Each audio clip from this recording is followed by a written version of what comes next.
దాని ముందు పెట్టాలి ముందన్న అంటే జస్ట్ ఒక 2-3 లైన్లో చెప్పాలి. మీరు అందరం వెళ్ళాలి సార్. అక్కడ కూర్చోండి, అలా కూర్చోండి. నేను కూర్చుంటే నేను కనపడదు. డైరెక్టర్ మీరు ఇది వరకు 1500 వచ్చిందండి బిల్లు. ఇప్పుడు ఇది వరకు ముందండి. ఇది మనకి డీసీ కంప్లీట్ సోలార్ పెట్టారు. అవునండి, 1500 రూపాయలు 1500 దాకా వచ్చిందండి బిల్లు. అదే మొత్తం 3 గంటలకి కలిపి. అవునండి. ఇప్పుడు ఇది చేస్తున్నారు కదండి ఇప్పుడు ఈ బిల్లులు, అంతే అంత సేవింగ్ కూడా రాదు. జస్ట్ ఇంచుమించులో ఒక 700 ఎంత వచ్చేస్తుందండి. ఇది రాకపోతే అలా మినిమం బిల్లు కూడా రావట్లేదు. ఇప్పుడు యూనిట్స్ అయితే డెట్ సార్. ఇప్పుడు దీంట్లో ఉన్నది ఏంటంటే ఈయన రెగ్యులర్ గా వాడే ఫ్యాన్లు లైట్లు ఏవైతే ఉన్నాయో అవి కంప్లీట్ సోలార్ గా నేను వాడేదల్లా మిక్సీ అండి, టీవీ అండి, వాటర్ ఉంటుంది కదండి, వాటర్ పంప్, దానికి కరెంట్ బిల్ వస్తుంది అంతే అండి. లైట్లు ఫ్యాన్ల మీద లేదు అసలు దానివల్ల అసలు ఇప్పుడు వరకు చేసిన మామూలుగా మొన్న 4 రోజులు మబ్బులు పట్టింది కదా, అసలు అవ్వలేదండి. సిస్టమ్ పని అసలు అవ్వలేదంటే అసలు ఆగలేదండి అంటున్నాను. అసలు ఆగలేదు. సిస్టమ్ పని చేస్తాను. సిస్టమ్ పని చేస్తాను. 2 గంటలకు వస్తాయా? 2 గంటలకు పని చేస్తుందా? దేనికండి సిస్టమ్ లైట్లు ఫ్యాన్ 2 గంటలకు వస్తుందా? 2 గంటలు రెగ్యులర్. ఇప్పుడు మనం వచ్చాం, ఎన్ని గంటలు పని చేస్తుంది? అసలు చేసిన తర్వాత అసలు ఎప్పుడు కూడా ఆగలేదండి. ఒకసారి మాత్రం ఎప్పుడు అప్పుడు గుర్తుందా, తెల్లవారుజామున 5 24 గంటలు ఫ్యాన్ తిరుగుతున్నాడు. 24 గంటలు ఫ్యాన్ అంటే ఉండదండి. అంటే మీరు 2 గంటలు కంప్లీట్ గా వస్తుందా లేదా అన్నట్టు వినపడుతుంది అనమాట. అదే నేను అడిగింది అదే, 2 గంటలన్నా వాడతారా? వాడతాను. నైట్ అంతా దాంట్లో రన్నింగ్. నైట్ టైము ఇదేమో వాళ్ళ నాన్నగారు ఉంటారు ఇక్కడ, ఈ పక్కన 2 ఫ్యాన్లు కంటిన్యూ తిరుగుతాయి. మామూలుగా రోజు 10 అవర్స్ అన్న ఫ్యాన్. 10 అవర్స్ డే టైంలో ఒక ఫ్యాన్ కంటిన్యూ తిరుగుతుంది. ఈ ఫ్యాన్ కంటిన్యూ తిరుగుతుంది. ఇది డే ఒక fan day and night continue తిరుగుతుంది. రెండో ఫ్యాన్ నైట్ తిరుగుతుంది. 150 ఇన్వర్టర్ సొల్యూషన్ అయితే మీకు ఎక్కువ ఎంతసేపు వచ్చేది బ్యాకప్? అది పవర్ బ్యాకప్ ఎంతని లేదు, దానికి పవర్ కటింగ్ అంటే లేదు. కాకపోతే పవర్ బిల్ సేవింగ్ అన్నది అసలు దేని నుంచి సేవింగ్ అవుతుంది అన్నది కనిపించలేదు. సాయంకాలం మళ్ళీ గ్రిడ్లోకి వెళ్ళిపోవడం, దాని నుంచి మళ్ళీ చేసుకోవడం, ఇవన్నీ కన్వర్షన్ అవ్వడం.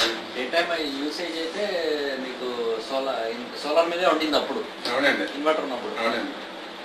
దానివల్ల day time solar, night time వచ్చినప్పుడు మళ్ళీ డే టైం మొత్తం సోలార్ మీద వాడినా మీకు కరెంట్ బిల్ పెరిగిందంటారా?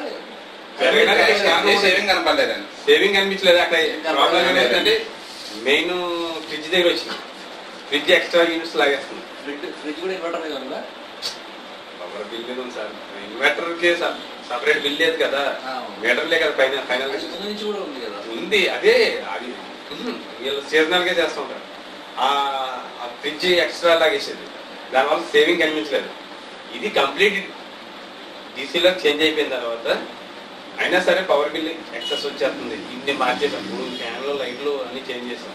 3 ఫ్యాన్లు 5 లైట్లు రెగ్యులర్ వాడి అంతా అయిపోయినప్పుడు ఈ ఫ్యాన్లు ఇవన్నీ లెక్కేసుకున్నా 30 యూనిట్స్ పర్ మంత్ లెక్కేసుకున్నా. అయినా సరే ఇంకా 30 యూనిట్స్ సేవ్ అవ్వాలి. ఆ యూనిట్స్ సేవింగ్ అనమాలైనప్పుడు ఎక్కువ ఎక్కడెక్కడ వస్తుంది అన్నప్పుడు ఫ్రిడ్జ్ డిస్కౌంట్ చేసి నేను 4-5 చాలా మంది రిక్వెస్ట్ చేశానండి, ఇలా కంప్లీట్ డీసీ చేసుకోండి మీకు పవర్ సేవింగ్ అవుతుందంటే ఏంటి 20,000కి 25,000కి వేసేస్తున్నారు కదా, ఏంటి ఎంత అమౌంట్ పెట్టుకుంటాం, గవర్నమెంట్ అది సగం శక్తి వస్తున్నారు కదా, కంప్లీట్ డీసీ అంటే మీకు అర్థం కాదు. ఇది ఎంత చెప్పినా వాళ్ళకి అర్థం కావట్లేదండి. అది బయట వాళ్ళకి మెయిన్ సిస్టమ్ ఎక్కడ, అదే మెయిన్ మనం డిజైన్ చేసిన సిస్టమ్. ఇది లేదు, ఇంకా రావడానికి టైం పడుతుంది. ఈ టైంలో మనం చేయడానికి. అందుకని చాలా మంది చెప్పాడు సేవింగ్ ఉంది కాబట్టి 100% సేవింగ్. సోలార్ వచ్చింది వాడేస్తున్నారు. నేను వచ్చిన ఏదైనా పద్ధతి ముందు మాత్రం మొత్తం బతకడానికి కంపల్సరీ ఆ విషయంలో అయితే 100% ఇప్పుడు సోలార్ ఎనర్జీని వినియోగించుకున్న వాళ్ళలో మొదటి వాడు అంతే. 100% ఇచ్చేసుకున్నారు సార్. అది మన అయితే మాత్రం 2 రోజులు పవర్ లేనప్పుడు చాలా జనాలు దీనివల్ల ప్రతిఫలం ఉంది అని డిసైడ్ చేశారు. అందరూ కూడా ఇన్వర్టర్లు వేయించుకున్నారు కదండి వాళ్ళు. ఇన్వర్టర్ వేయించుకుంటే పవర్ లేని వాళ్ళకి ప్రతిఫలం ఏముందండి? ఎనర్జీ లేనిదే గంటలు వస్తుంది, 10 గంటలు వస్తుంది ఇప్పుడు వాడుకుంటే, అంతే కదా. చాలా పడుకున్నాయి 8 గంటలు కరెంట్ లేనప్పుడు పడుకుంటాయి కదా, పడుకున్నాయి. అప్పుడు ఉపయోగం, సోలార్ వల్ల ఉపయోగం ఏంటి అని అందరికీ తెలుసు, చేసుకున్నాం. తర్వాత ఫ్యూచర్ లో కంపల్సరీ ఈయన కూడా హాట్ వాటర్ సిస్టమ్ సార్. ఇంకా అంటే ఇక్కడ వాటర్ సిస్టమ్ వేసినట్లే సార్ 80,000 దాకా వచ్చింది సార్ మొత్తం. 80,000 అదే నేను అనుకుంటున్నాను. చాలా డబ్బులు ఎక్కువ పెట్టేశారన్న ఫీలింగ్. ఎందుకంటే దానికి తగ్గ ఆనందం పొందుతున్నాడు. ఇంకొకటి ఇంకా ఫ్యూచర్లో ఇవ్వాల్సిన ఆనందం ఏంటంటే అదే టీవీ రన్ అయ్యే విధంగా మనం కన్వర్షన్ ఇన్వర్టర్ మినిమం లాస్. నేను ఇంకా ఏం కాదండి, అది ఇన్వర్టర్ లాస్ లేకుండా ఏమన్నా కదా, అదే వద్దా లేదా? లేదు సార్, ఇన్వర్టర్ లో లాస్ ఉంటుంది కంపల్సరీ, కానీ ఎంత మినిమం పెట్టాలో అంత పెట్టాలి అంతే అండి.